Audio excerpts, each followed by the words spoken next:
کہ ہمارے اندر سے صبر ختم ہوتا جا رہا ہے. آج بے صبری کا دور ہے. چھوٹی سی مشکل آ جائے, چھوٹی سی پریشانی آ جائے, ہم شکوہ کرتے ہیں, ہم شکایت کرتے ہیں. یاد رکھیے, سب کو بتا کر صبر نہیں ہوتا ہے.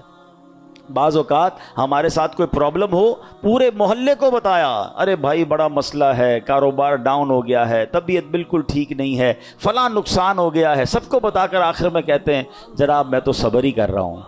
یہ صبر نہیں ہے. صبر پتہ ہے کس کو کہتے ہیں؟ میں جانوں میرا رب جانے. ہاں, کسی کو پتہ نہ چلے. ہم ایک جملہ بڑا شوق سے کہہ رہے ہوتے ہیں, کافی لوگوں کے منہ پر یہ جملہ ایک محاورے کے طور پر آ گیا ہے کہ اللہ پاک آپ کو صبر جمیل عطا فرمائے, صبر جمیل پر اجر عظیم عطا فرمائے. ان کو کبھی روک کے پوچھیں حضرت صبر جمیل کہتے کس کو ہیں؟ تو ہمیں شاید یہ نہیں پتا ہے. ہم شاید کسی جمیل بھائی کا صبر سمجھ رہے ہیں. یہ جمیل بھائی کا صبر نہیں ہے. صبر جمیل کی ڈیفینیشن لکھی ہے کتابوں میں. صبر جمیل یہ ہے کہ دو بندے ہوں, ایک پریشان ہے اور ایک بالکل خوشحال ہے. آپ کو دونوں کو دیکھ کر پتہ نہ چلے کہ پریشان کون ہے. میرا چہرہ بھی نہ بتائے. اچھا ہم زبان سے نہیں بتاتے, چہرے سے پتہ چل جاتا ہے, بھائی خیر تو ہے, آج آپ کی طبیعت, آپ کا منہ اترا ہوا ہے, تو ہاں بس یار وہ فلاں مسئلہ ہو گیا فلاں. نہیں, کسی کو پتہ ہی نہ چلے. صبر یہ جو, جس صبر کو سبحان اللہ جس کی برکتیں ہیں نا, پھر دیکھیں غیب سے کیسے مدد آتی ہے. وہ نعت کا شعر سنا ہوگا نا, کسی کا احسان کیوں اٹھائیں, کسی کو حالات کیوں بتائیں, تمہیں سے مانگیں گے تم ہی دو گے, تمہارے در سے ہی لو لگی. اچھا مجھے ایک بات بتائیں, میں اپنی بیماری کسی کو بتا دوں, کیا وہ علاج کر دے گا؟ میرا نقصان ہو گیا کاروبار میں, اس کو بتاؤں گا, کیا پیسے دے دے گا؟ ملنا کچھ نہیں ہے, صبر کا ثواب جا رہا ہے.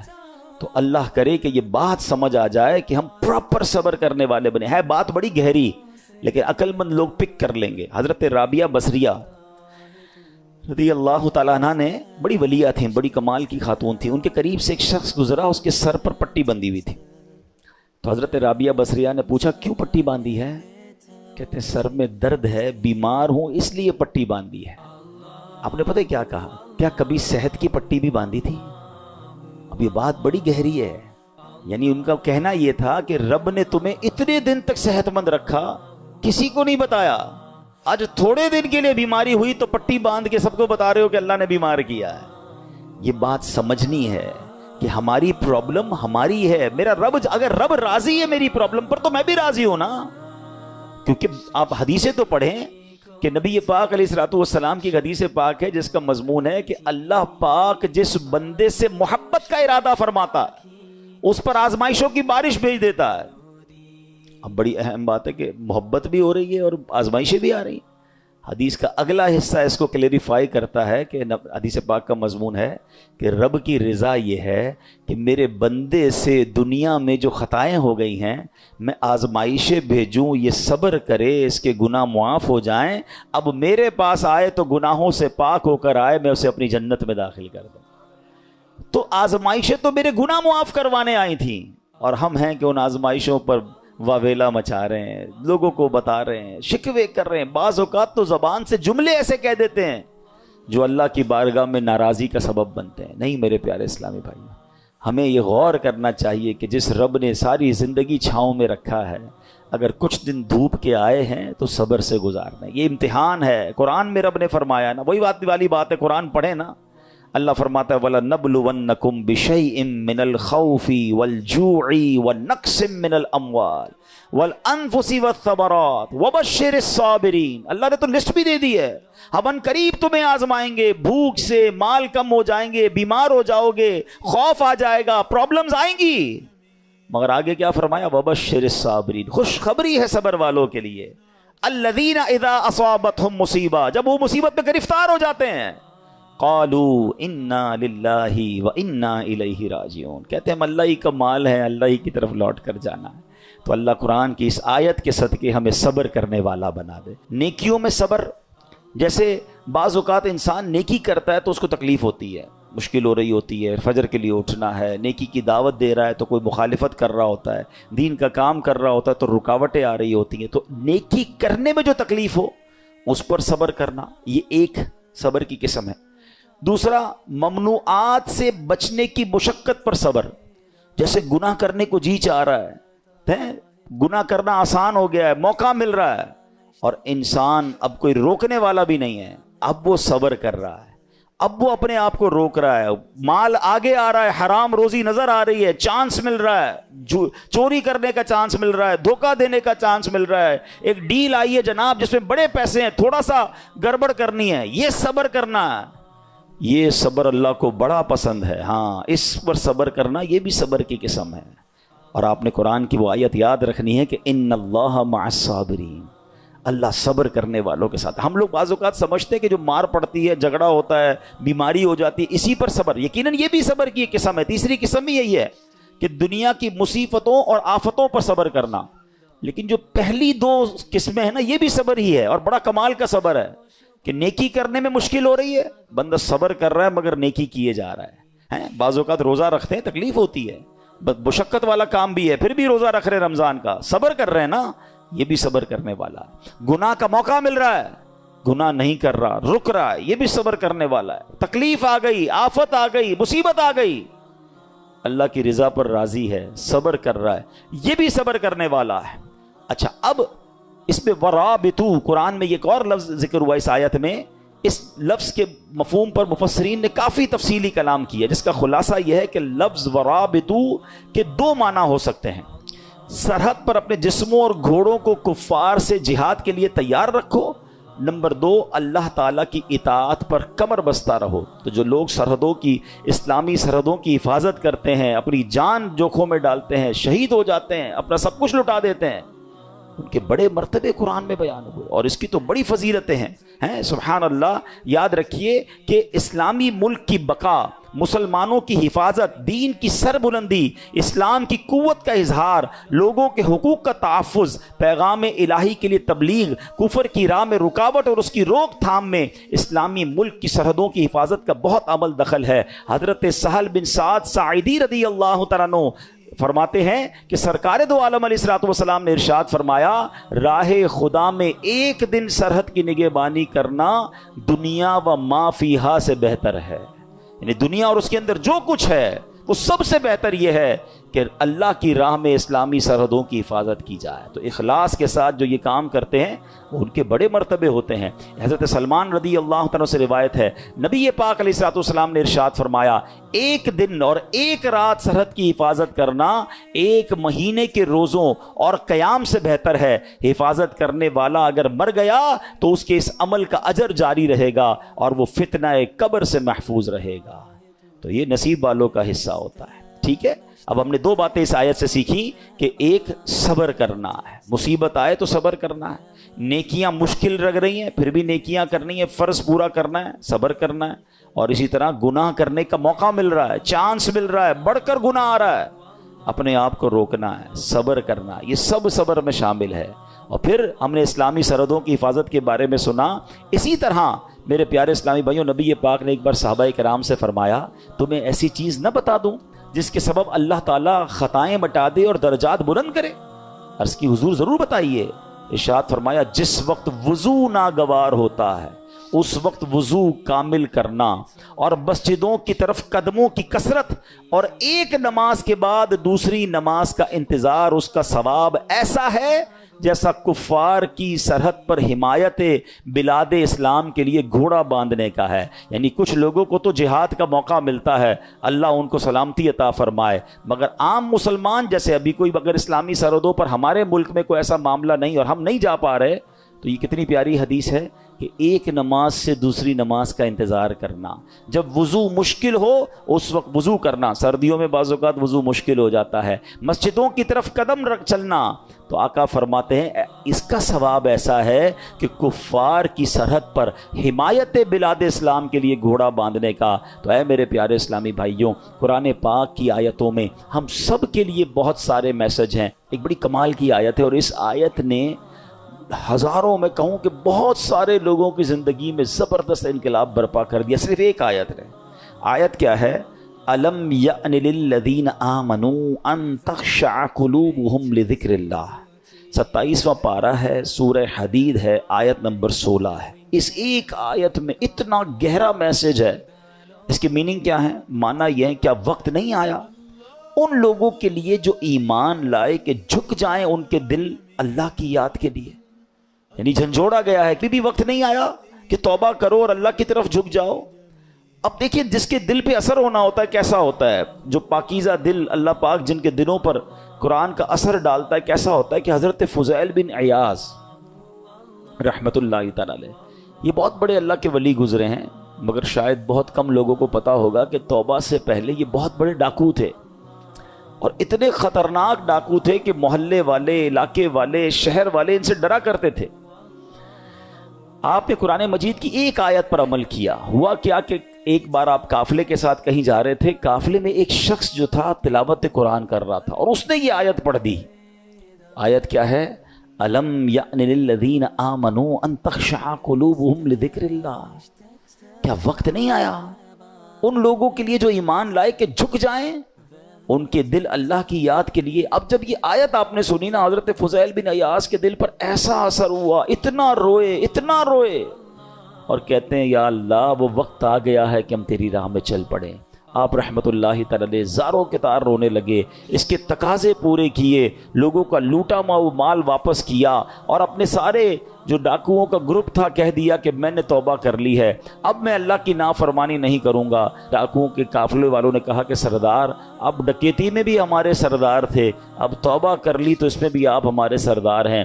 پورے قافلے نے توبہ کی، اللہ کی یاد میں لگ گئے، علم دین سیکھا، عبادت و ریاضت میں مصروف ہوئے۔ اللہ اکبر، پھر اللہ نے آپ کو ولایت کا ایسا مقام عطا کیا کہ ایک مرتبہ مینا میں ایک پہاڑ پر موجود تھے، آپ نے فرمایا اگر کوئی ولی اللہ اس پہاڑ کو حکم دے کہ ایک پہاڑ لمبا ہو جا تو فوراً لمبا ہو جائے گا۔ بس اتنا کہنے کی دیر تھی کہ پہاڑ نے لمبا ہونا شروع کر دیا۔ آپ نے فرمایا پہاڑ رک جا، میں نے تجھے حکم نہیں دیا ہے۔ یہ سنتے ہی وہ ٹھہر گیا۔ تو اللہ والے جو ہوتے ہیں، اب یہاں جو اصل ہمیں بات سیکھنی ہے کہ توبہ کرنے سے اللہ کیسا مرتبہ عطا فرماتا ہے۔ ڈاکو ہو اللہ اسے اپنا ولی بنا لیتا ہے، بس سچے دل سے توبہ کرنا ہے اور قرآن کے نور کو دل میں داخل کرنا ہے۔ ایسی بہت ساری قرآن میں آیتیں ہیں، اگر بندہ دل سے پڑھے تو وہ ڈائریکٹ دل پر اثر کرتی ہیں، امپیکٹ کریٹ کرتی ہیں۔ آپ قرآن کا امپیکٹ دیکھیں نا، کبھی کبھی ایسا ہوتا ہے کہ بہت اچھا قاری تلاوت کرنے والا ہو یا امام صاحب بڑی اچھی تلاوت کر رہے ہوں، ہمیں سمجھ نہیں آتا مگر آنکھوں سے آنسو جاری ہو جاتے ہیں، دل پر ایک کیفیت طاری ہو جاتی ہے، کیسے؟ بات تو سمجھ نہیں آ رہی ہے۔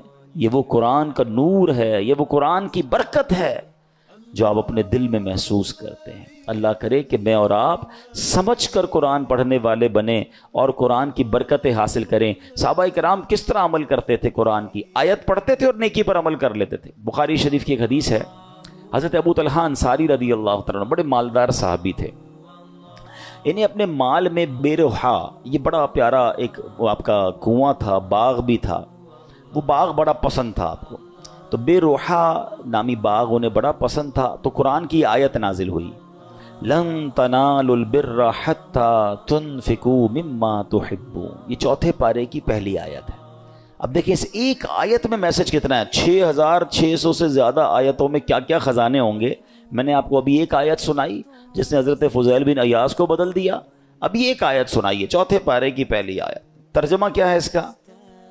تم ہرگز بھلائی کو نہیں پا سکو گے جب تک راہ خدا میں اپنی پیاری چیز خرچ نہ کرو۔ کیا شاندار میسج ہے، اگر بھلائی چاہیے تو اللہ کی راہ میں بیسٹ خرچ کرنا ہے، گھٹیا نہیں۔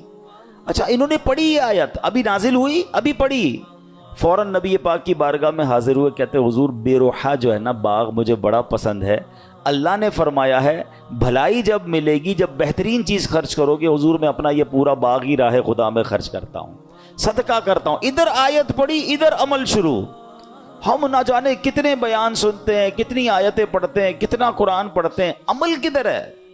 تو یہ وہ لوگ تھے جو قرآن پڑھتے تھے اور فوراً اس پر عمل کرنا شروع کرتے تھے، اور پھر اللہ نے ان کو کیسا مرتبہ عطا فرمایا۔ اے میرے پیارے اسلامی بھائیوں، قرآن سے محبت کیجیے، قرآن سے دوستی کیجیے۔ حدیث پاک میں آتا ہے جس کا مضمون ہے وہ دل ویران ہے جس میں کچھ قرآن نہیں ہے۔ ہم چیک کریں ہمارے سینوں میں کتنا قرآن ہے۔ میں آج آپ کو ایک ایسی روایت سنانے جا رہا ہوں کہ جب بھی پڑھتے ہیں نا یا اس کو سنتے ہیں، کہتے ہیں نا وہ رونگٹے کھڑے ہو جاتے ہیں۔ یہ تورات شریف میں روایت ہے کہ اللہ پاک ارشاد فرماتا ہے، اے میرے بندے کیا تجھے مجھ سے حیا نہیں آتی؟ کہ تو راستے میں چل رہا ہوتا ہے, تیرے پاس اپنے کسی بھائی کا خط آتا ہے تو راستے سے ہٹ جاتا ہے, بیٹھ کر اس کے ایک ایک حرف کو غور سے پڑھتا, یہاں تک کہ اس کا کوئی لفظ نہیں چھوڑتا, جبکہ میری کتاب میں نے تیری طرف نازل کی, دیکھ اس میں تیرے لیے کتنی تفصیل ہے, میں نے کتنی بار تجھے سمجھایا تاکہ تو اس پہ غور کرے, پھر بھی تو اس سے منہ پھیرتا ہے. کیا میرا مرتبہ تیرے نزدیک تیرے بھائیوں سے بھی کم ہے؟ اب آج کے دور میں ذرا سمجھیے گا, ہم کہیں جا, بلکہ نماز پڑھ رہے ہو, ابھی مسجد میں ہمارے موبائل پر میسج آیا, میسج آنے کی ٹیون آئے, بیل بجے, واٹس ایپ آیا ہے, پتہ چل گیا ہے, اب دل میں خیال آنا شروع ہوگا, پتہ نہیں کس کا ہوگا, کیا لکھا ہوگا, کیا پیغام ہوگا, جلدی سے موبائل نکالو, چیک کرو, مس نہ ہو جائے.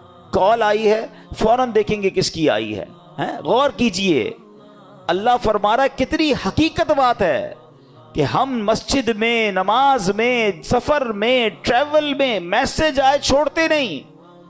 یہی تو بات تورات میں فرمائی نا کہ تیرے بھائی کا تیرے پاس خط آیا, پیغام آیا, تو اس راستے سے رک جاتا ہے, ایک ایک حرف بغور پڑتا ہے.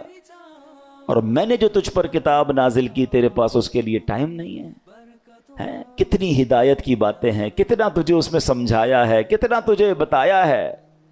پھر اگلا جملہ, جو آخری جملہ ہے نا, وہ ہلا دیتا ہے کہ رب فرماتا ہے کہ میرا مرتبہ تیرے نزدیک تیرے بھائیوں سے بھی کم ہے, ہماری فیملی سے بھی کم. ہمارے پاس اللہ کا مرتبہ ہو گیا, معاذ اللہ. فیملی کا میسج مس نہیں کرتے, باس کا میسج مس نہیں کرتے, دوستوں کا میسج مس نہیں کرتے, رات کو, آدھی رات کو اٹھ کر بھی موبائل چیک کرتے ہیں. قرآن بھی تو میسج ہے نا, اور اللہ کا میسج ہے, راہ نجات ہے, راہ ہدایت ہے, کتنے خزانے ہیں ہمارے لیے. اچھا میں اور آپ واٹس ایپ پڑھیں, ہر واٹس ایپ پڑھنے کا تو ثواب نہیں نا, قرآن جتنا پڑھے ثواب ہے, ہر لفظ پر ثواب ہے.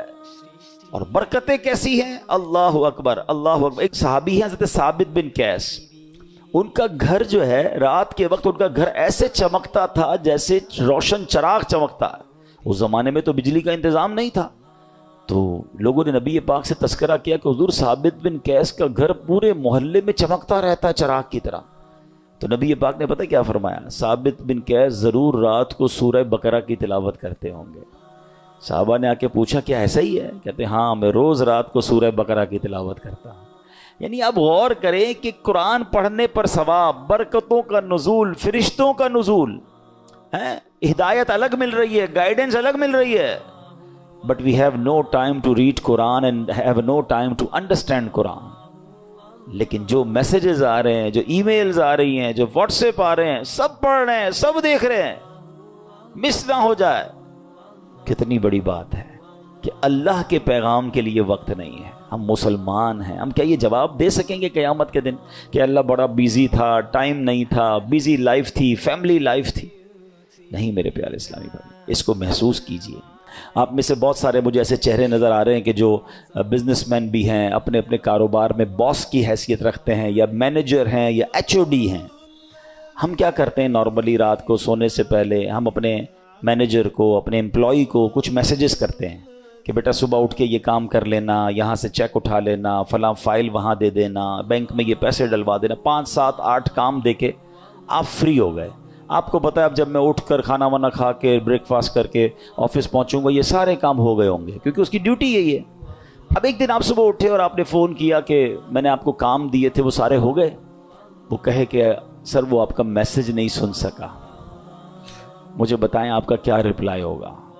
اور اگر بڑے اہم کام, بڑے امپورٹنٹ کام آپ نے دیے ہوں اور وہ آپ کو یہ جواب دے دے کہ ٹائم گزر گیا بینک کا, وہ جو فیس جمع کروانے کا ٹائم تھا وہ ختم ہو گیا ہے, آج چالان جمع کرانے کی آخری ڈیٹ تھی وہ ختم ہو گئی, اور بندہ آپ کو جواب یہ دے میں نے سنا ہی نہیں آپ کا پیغام. بتائیں آپ کا کیا جواب ہوگا؟ آپ کتنا ناراض ہوں گے کہ تمہاری ڈیوٹی تھی, تمہاری تو جاب ہی یہی تھی کہ میرا میسج سنتے. تمہیں پتہ ہے کتنا نقصان ہو گیا, کتنا شاؤٹ کریں گے آپ, کتنا ناراض ہوں گے. آپ کا کوئی میسج نہ سنے آپ کو برا لگتا ہے. مجھے 40 سال ہو گئے, کسی کو 50 سال ہو گئے, کسی کو 30 سال ہو گئے اس دنیا میں آئے ہوئے. سب کے گھر میں قرآن ہے, سب کے گھر میں اللہ کا میسج آیا ہوا ہے. کیا آپ نے پڑھ لیا ہے؟ آپ نے سن لیا ہے؟ آپ نے سمجھ لیا ہے؟ سوچیں اللہ کی بارگاہ میں اگر اللہ ناراض ہو گیا تو ہم کدھر جائیں گے؟ نہ کریں ایسا. یا تو ایسا ہوتا نا کسی بھی چیز کا ٹائم نہیں ہے، سب چیزوں کا ٹائم ہے. سوشل میڈیا کا ٹائم ہے، فیملی کے لیے ٹائم ہے، کھانے پینے کا ٹائم ہے، نوکری کا ٹائم ہے، گھومنے پھرنے کا ٹائم ہے، دوستوں میں جانے کا ٹائم ہے. اب تو جم ٹائم نیا آ گیا ہے جناب، جم ٹائم ہے، واکنگ ٹائم ہے، سب ٹائم ہے آپ کے پاس. افسوس یہ ہے کہ قرآن ٹائم نہیں ہے. سوچئے یہ قرآن سے دوری اچھی نہیں ہے. آپ کو پتہ ہے جب میں اور آپ قبر میں جائیں گے نا، سارے سافٹ ویئر آف لائن ہو جائیں گے. جتنے سافٹ ویئر ہم کھولتے ہیں نا، قرآن قبر میں بھی آن لائن ہوگا. حدیث پاک میں آتا ہے سورہ ملک جو روزانہ رات کو تلاوت کر لے، یہ 30 آیتوں والی سورت وہ ہے جو قبر میں آ کر عذاب سے بچائے گی. مگر اس کا بھی ٹائم 6-7 منٹ لگتے ہیں سورہ ملک پڑھنے میں، لیکن اس کا بھی ٹائم نہیں ہے. اچھا اگر میں قرآن نہیں پڑھ رہا، اب آپ اس کا امپیکٹ سوچئے گا. اگر ہم قرآن سے دور ہو گئے تو ہمارے بچوں کا کیا حال ہوگا؟ آہستہ آہستہ یہ نسلیں تو دور ہوتی چلی جائیں گی نا. اگر میرے بچے قرآن پڑھنے والے نہیں ہوں گے تو اینڈ آف دا ڈے مجھے ایصال ثواب کیا کریں گے؟ کیا سوشل میڈیا کھول کر ایصال ثواب کریں گے، یا قرآن پڑھ کر میری قبر پر آ کر فاتحہ پڑھیں گے، ایصال ثواب کریں گے؟ سوچئے، اپنے گھر میں یہ ماحول بنائیے. میں بھی قرآن پڑھوں، میری فیملی بھی قرآن پڑھے، انہیں نظر آئے کہ گھر میں قرآن کی تلاوت ہوتی ہے، پھر قرآن انڈرسٹینڈ کریں. اب تو بڑا آسان ہو گیا ہے. اب تو اردو زبان میں ترجمے موجود ہیں، ٹرانسلیشنز ہیں. ماشاءاللہ دعوت اسلامی نے تو قرآن کو اتنا آسان کر دیا ہمارے لیے کہ ترجمہ قرآن اور پھر تفسیر قرآن صراط الجنان، یہ اتنی کمال کی قرآن پاک کی تفسیر ہے، ڈیٹیل تفسیر آسان اردو میں. پھر اس کی اپلیکیشن بھی بنا دی ہے، آپ سرچ بھی کر سکتے ہیں کوئی ٹاپک، کوئی آیت، کوئی موضوع، اور آپ کو اس کے تحت قرآن پاک کی تفسیر مل جائے گی. اپنے موبائل میں ڈاؤن لوڈ کر لیں، فری آف چارج ہے. اتنا کچھ کر دیا. پھر تفسیر قرآن صراط الجنان کو آڈیو ریکارڈ بھی کر دیا کہ اگر کوئی بندہ چاہتا ہے کہ میں جناب صرف سنتا جاؤں، میرے پاس ٹائم نہیں ہے پڑھنے کا، نگاہوں کا مسئلہ ہو جاتا ہے، بعض لوگوں کو پڑھنے میں تکلیف ہوتی ہے، تو اب روز کا آدھا گھنٹہ، 20 منٹ، 15 منٹ تفسیر قرآن سن لے اسی اپلیکیشن سے، آڈیو سن لیں. تو انشاءاللہ آپ انڈرسٹینڈ کریں گے، اور یہ وہ پیغام ہیں جو ہمیں انشاءاللہ بہت کچھ سکھائیں گے.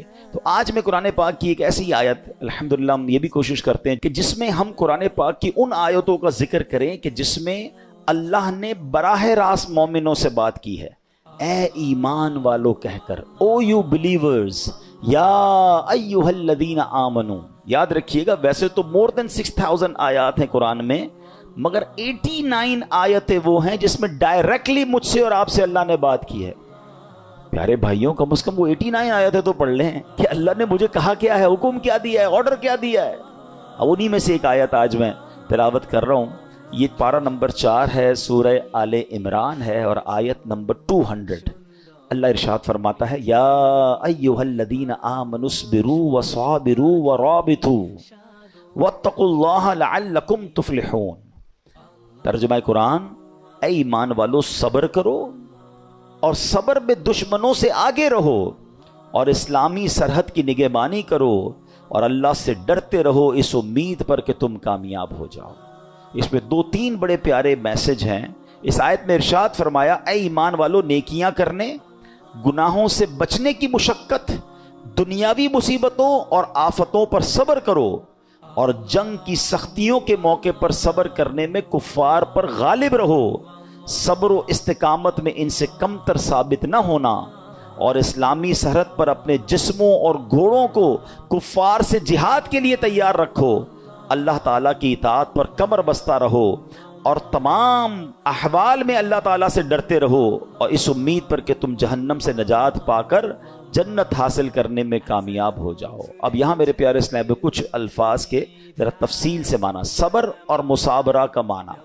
صبر کا معنی ہے نفس کو اس چیز سے روکنا جو شریعت اور عقل کے تقاضوں کے مطابق نہ ہو، اور مصابرہ کا معنی ہے دوسروں کی ایذا رسانیوں پر، کوئی تکلیف پہنچائے تو اس پر صبر کرنا. صبر کا اجر اتنا بڑا ہے، اتنا بڑا ہے. یہ مصیبتیں، پریشانیاں گناہوں کو معاف کروانے، درجات کو بلند کرنے آتی ہیں. اللہ صبر کی دولت نصیب فرمائے.